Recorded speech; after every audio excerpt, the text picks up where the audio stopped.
Agora nós vamos falar um pouquinho sobre a relação entre vacinas e autismo. E como você provavelmente já está imaginando, a relação é nenhuma, tá?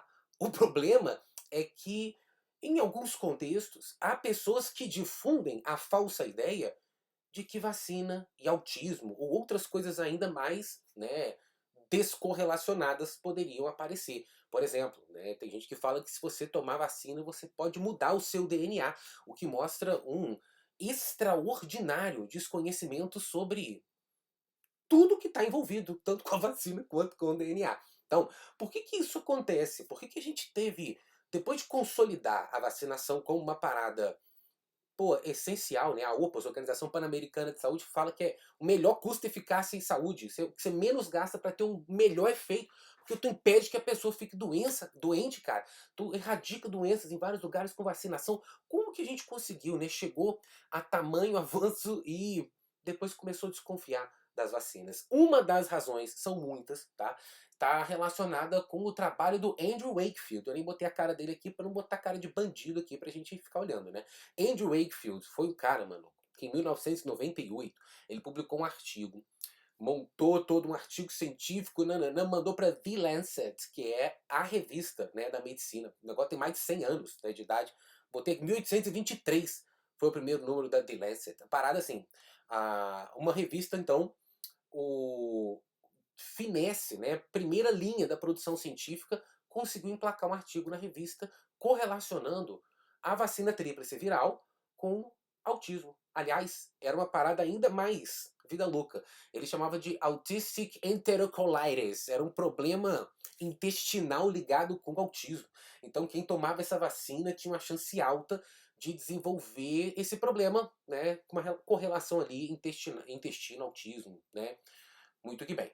Esse artigo foi publicado, né, justamente para que se pudesse lançar mais luz a ele, porque trazia uma parada impressionante e convidava, né, outros autores, outros pesquisadores a fazer suas próprias pesquisas para a gente poder chegar, evidentemente, na, na comprovação, né, pelas diversas fontes, né, pela reprodutibilidade daquele fenômeno, de que aquilo poderia ser verdade. E aí a gente teria que mudar tudo, né? A gente não pode simplesmente entregar essa vacina aí como política pública se ela tem o potencial de causar uma doença que até então a gente nem sabia que existia, tá? Só que aí, antes mesmo, né, de a gente ter comprovação, aliás, de a gente ver outros estudos sendo publicados refutando aquilo, um jornalista ele começou a investigar o que estava rolando e ele descobriu assim um nível de sujeira, de podridão inacreditável. O que rolou? Tinha umas famílias que queriam processar a indústria farmacêutica, porque sempre tem gente que é maluca, né? Então essa galera já era meio maluca e achava que a indústria farmacêutica tinha causado dano para os filhos deles.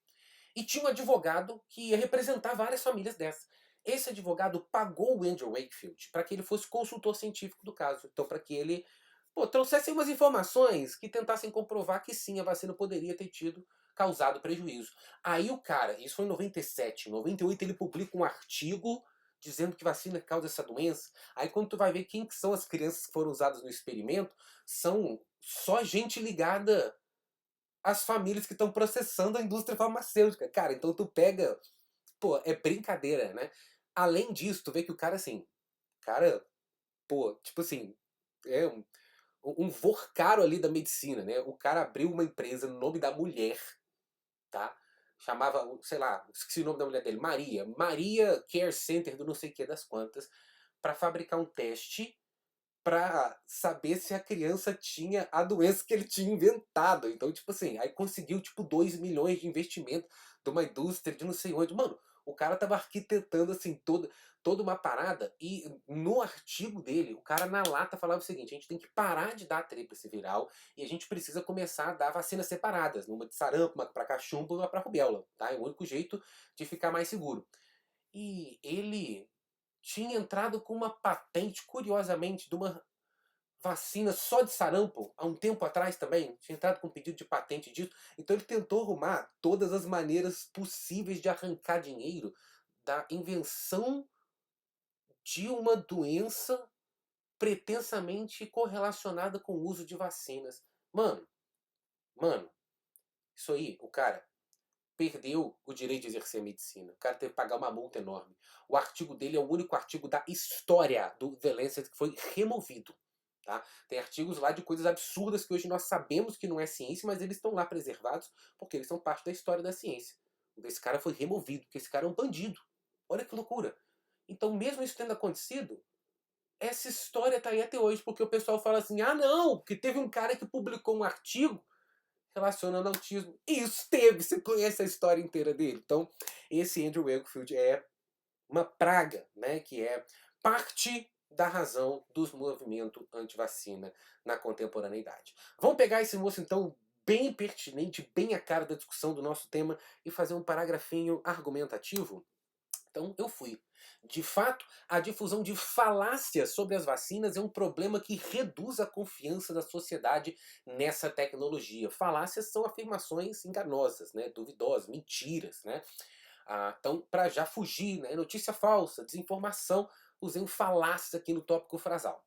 Exemplo disso é o que ocorreu em 1998, quando o ex-médico Andrew Wakefield publicou um falso estudo relacionando a tríplice viral, utilizada no mundo todo contra a cachumba, o sarampo e a rubéola, com o desenvolvimento de autismo. Então, olha só, trouxe aqui o caso específico do Andrew Wakefield, do caso específico desse estudo falso relacionando a tríplice viral. Aí eu expliquei, eu estava escrevendo o texto e falei, cara, me deu um medinho do, tipo assim, vai que o corretor não sabe o que é a tríplice viral, então que ele, ao menos, acha que, olha para isso e fala, pô, isso aqui deveria ter sido explicado. Aí eu dei uma explicadinha, utilizada no mundo todo contra cachumba, sarampo e rubéola, para garantir, né, melhor sobrar do que faltar, a precisão, a clareza no meu texto.